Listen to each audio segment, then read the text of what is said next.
Hi, I'm Karen Hewitt Hagan. As a plein air painter, I often travel abroad with fellow painters in search of breathtaking scenery. Recently, I traveled to Portugal with Dee Beard Dean and Nick Choffa, who host art tours. Filmmaker and writer Michelle Morton was also on that trip. Michelle and I collaborated to create a GoPro video demonstrating how an artist captures a sense of beauty and place on canvas. My painter friends Judy Walters, Mary Cope, and I explored the mountaintop village of Sintra.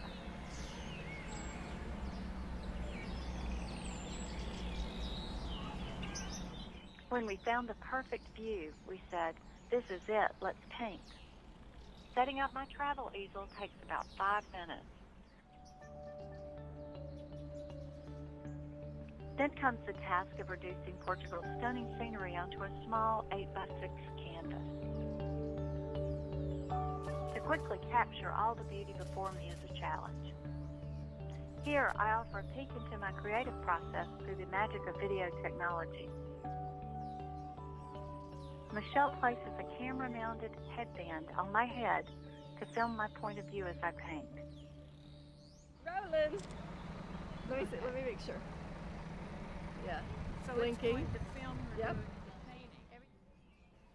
This is a first for me, painting with a miniature camera on my head. I begin my painting with a light wash of thin yellow ochre.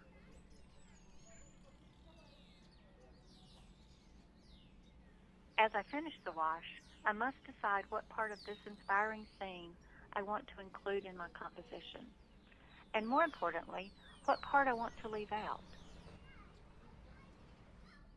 I've chosen the red roofed buildings in the valley below as the subject of my painting.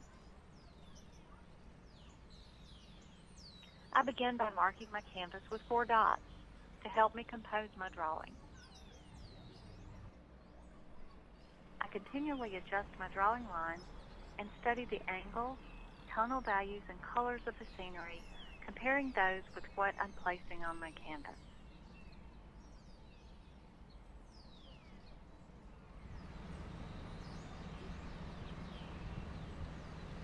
I then block in my colors using a thin paint for the first layer.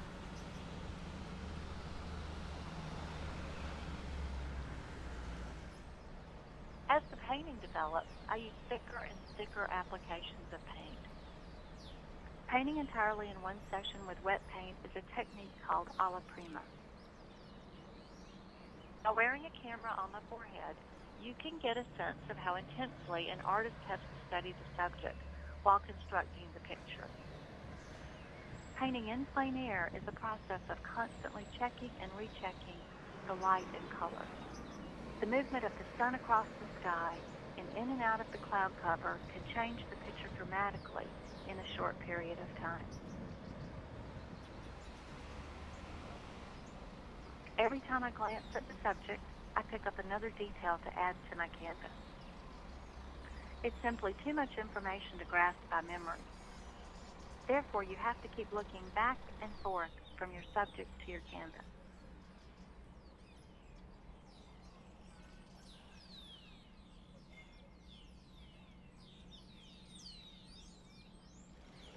My goal is to finish this painting in about an hour.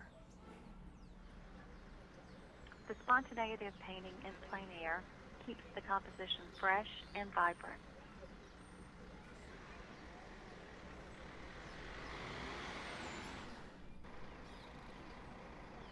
The village of Sintra is so beautiful and quaint, with all the sunlit sides of those pink houses.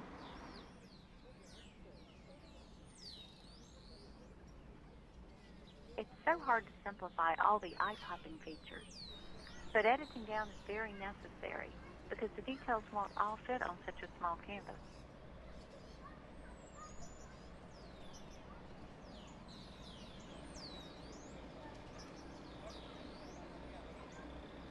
It's a race against time to capture my subject before the sunlight changes everything, especially the patterns of light and shadow that existed when I first began the painting. It looks like it would be really difficult to paint on such a busy street, but somehow I'm able to tune it all out and focus on developing the painting.